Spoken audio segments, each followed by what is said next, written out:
ng beef with broccoli. Lagay tayo ng, may water na to, 3 tablespoon yung beef. Tapos lagay tayo ng 2 teaspoon ng baking soda. Pero pwede nyo namang i-omit yan kung ayaw nyo sobrang lambot yung meat.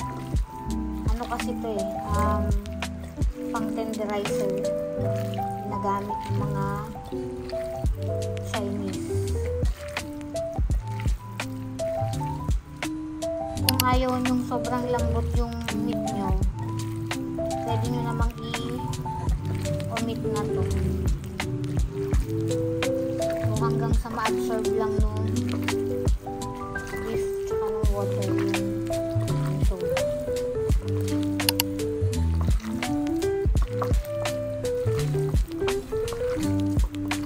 So after 30 minutes, para mababad siya dun sa baking soda, lagay tayo ng 2 teaspoon na cornstarch. Then, 2 teaspoon na oil. 2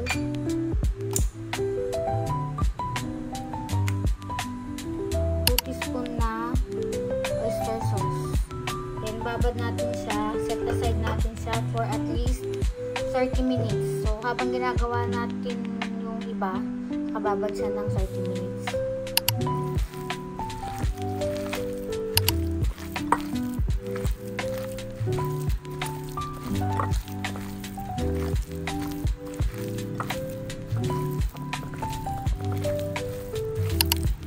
After nito, takpan lang natin. Babad natin ng 30 minutes. So, habang nakababad yung beef, gawin na natin yung sauce.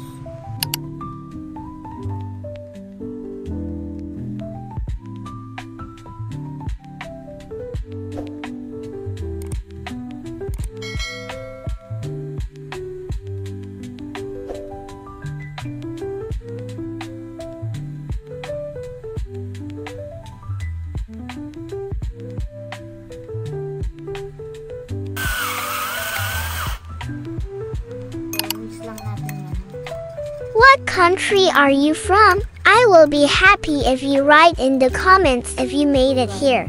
Leave in the comments so I know. Ginger and garlic. Okay guys, blanch na natin yung broccoli. Pero bago natin ilagay yung broccoli, lagay muna tayo ng salt and oil. Yun yung magre-retain ng color niya. Para kung nagmamadali at hindi na kaya ng time na ilagay pa siya sa cold water o ice cold water, makire-retain pa rin yung color ni broccoli.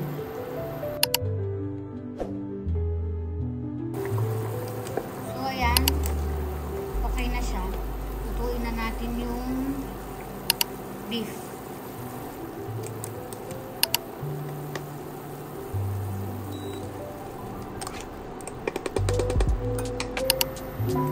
Lagay tayo ng oil.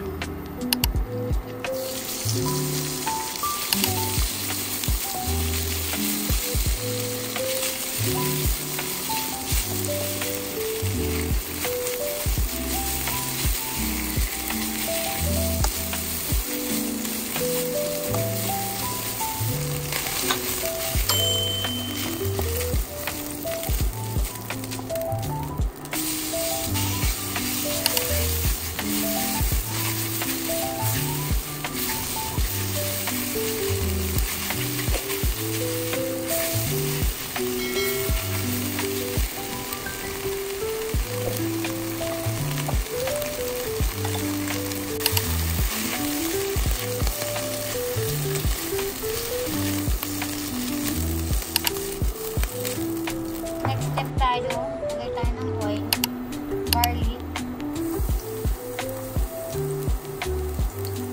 ginger,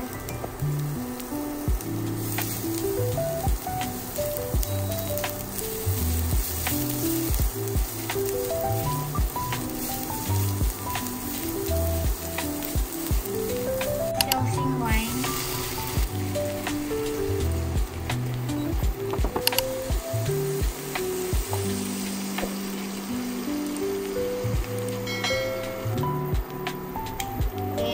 tayo ng beef.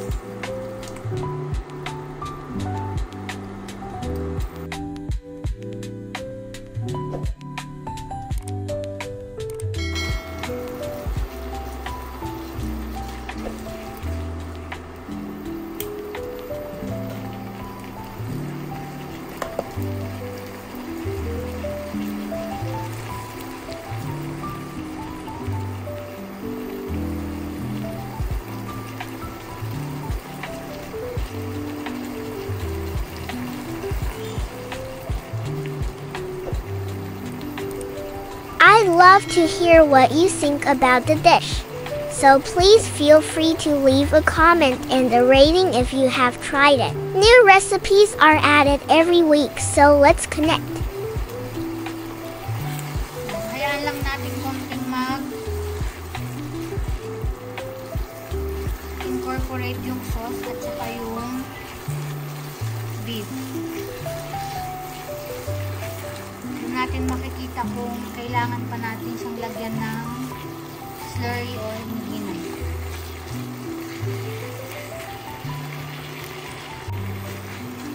Yan. So, mukhang hindi na. So, ilalagay na natin yung broccoli. Tingnan nyo guys, yung kulay ng broccoli. Siguro mga 15 to mga 20 to 30 minutes din na hindi ko na siya nilagay sa ice bath. Pero tingnan nyo yung color na green pa rin. So, ayan. Tapos na tayo. Okay,